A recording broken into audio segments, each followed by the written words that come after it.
прошлой части Геншина глазами новичка я из ненавистника гач превратился в гача-ненавистника. Выбил несколько лек и подумал, ну вроде все понятно, тут больше делать нечего. Потому что игра легкая, как я тогда сказал. Но как же я, мать его, ошибался. Потому что я решил, что будет отличной идеей за 24 часа полностью решить все проблемы моего отряда, прокачать все идеально, найти все артефакты, которые мне нужны, нахапать кучу ресурсов для талантов, а сверху нафармить миллиард примагемов, чтобы выбить Фурину за один день. А все это потому, что в этой легкой игре меня начали попускать обычные бомжи в данжах, с которых я просто должен получать какие-то артефакты или материалы для прокачки. Ну, вот настолько все запущено. Ну так вот, у меня есть всего один день, чтобы полностью это все исправить. А получилось ли у меня или вышел полный провал, узнаете чуть позже. А пока напомню, что ссылки на Telegram, Discord и Boosty есть в описании. Приятного просмотра, а я начинаю.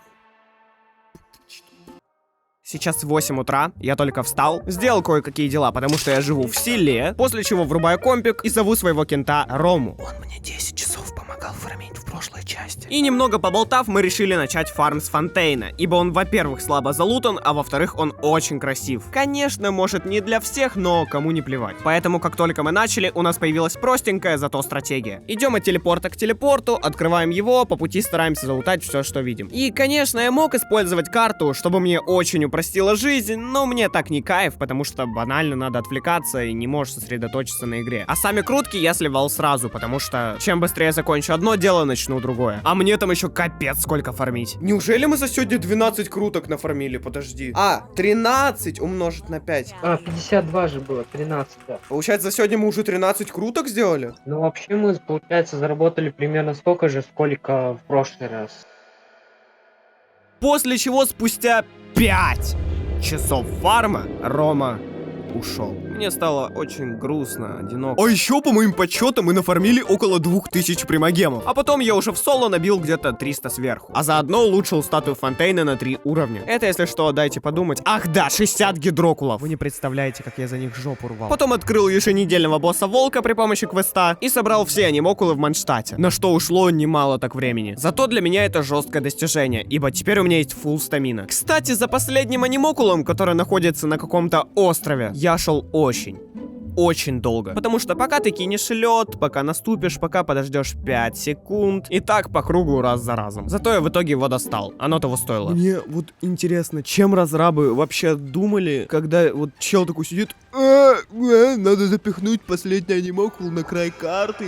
Зато уже тогда в сумме с прошлыми крутками в баннер Фурины было слито уже около 75 штук. А гарантом лего падает примерно на 80-й крутке. Уже тогда в сумме с прошлыми крутками в баннер Фурины было слито около 75 штук. А гарантом лего падает на 80-й крутке. Ну, плюс-минус. О чем мне напомнил друг, и я успешно начал обсираться, потому что, если вы помните, то я сначала выиграл 50 на 50 на 4-й крутке вообще в игре, и прям на спавне выбил Нивелета, а потом еще и когда крутил Мавуику. То есть 2 раза подряд был выигран 50 на 50. Но вот сейчас, в 3-й раз, шансы не на моей стороне.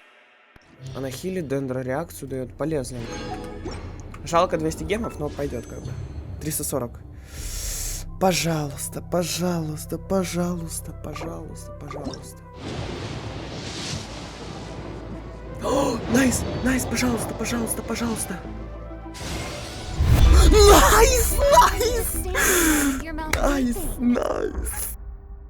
Вы просто не представляете, как я рад, потому что от этого зависело очень много. Ставки были прям гигантские. Но, к счастью, теперь на моем аккаунте она, Фурина, которая может очень неслабо увеличивать урон. Благодаря чему я могу сейчас собрать вот такой отряд. И, наконец-таки, пояснить вам за ротацию и пачку, которую я придумал. Стоп. Тут должна была быть часть, где я поясняю все прям в деталях и сам разбираюсь впервые. Но, как оказалось, часть довольно скучная. Поэтому я ее катнул. Продолжаем. И пачку, которую я придумал. В ней у меня первым стоит Нивелет. Он здесь выполняет роль дамагера. Но чтобы он бил больше, в начале ротации, то есть тактики боя, я должен ультануть за Фурину, так как во время ее ульты будут учитываться все изменения хп персов, что бафнет урон. Потом прожимаю ее ешку, чтобы пэты во время боя сосали хп у персов, тем самым еще увеличивая урон. Потом тыкаю Ешку либо ульту Мавуики для пассивки Нивелета, которая бафает дэмэдж за реакции. Закрепляю дебафом Линет, который дает ослабление защиты врагов. И только теперь бью Нивелетом, который вот этим своим жестким хилом тоже даст фанфар, тем самым еще увеличивая урон. И так по кругу. Таким способом дэмэдж Нивелета будет намного больше, чем обычно. И, кстати, в случае чего можно подхилиться Фуриной, если переключиться в режим хила. И лично я очень доволен тем, что получилось, и что я со всем этим разобрался. Большое спасибо Рину, который мне в этом помогал. Осталось разве что только прокачать персов, и все. То есть выбить им все артефакты, прокачать эти артефакты, прокачать таланты, возвысить до максимального уровня. Чё-то нифига не просто. Но в любом случае, это вопрос времени. Поэтому тогда ночью я еще немного посидел и все прокачал. Но не на максимальном уровне, по понятным причинам. Я просто заснул. И знаете, что я могу сказать? За эти 1,5 месяца и этот один очень продуктивный день я просто великолепно продвинулся в Геншине. И понял, что это не просто игра, в которой ты можешь расслабиться, а как бесконечный марафон. Но в хорошем смысле. Здесь всегда есть чем заняться, но чем больше ты углубляешься, тем больше осознаешь, насколько ты нифига не знаешь. Поэтому я как будто начал себя чувствовать менее уверенно, когда начал разбираться со всеми этими статусами, эффектами, реакциями и кучей всяких новых механик. Как я понимаю, в этом и прикол Геншина. Зато тут каждый мини-шажок в прокачке чувствуется как достижение. Но если вам не повезет в начале с персами, я хз, как вообще играть в Геншин. Потому что я в начале даже с Нивелетом испытывал много проблем. Еще могу сказать, что этот видос точно не конец моей истории в Геншине, потому что я хочу глянуть, куда меня это все заведет. Но самое забавное, что я ненавистник гач изначально. А сейчас мне что-то зашло, я хочу еще гачи попробовать. Поэтому, чтобы меня не потерять, в описании есть ссылки на мой Телеграм, Дискорд и Бусти. Можете заходить, можете не заходить, но если интересно, то советую. Я там часто всякие кружочки рафляные выкладываю, какие-то новости, приколы. А еще я совсем забыл, что надо сказать пока.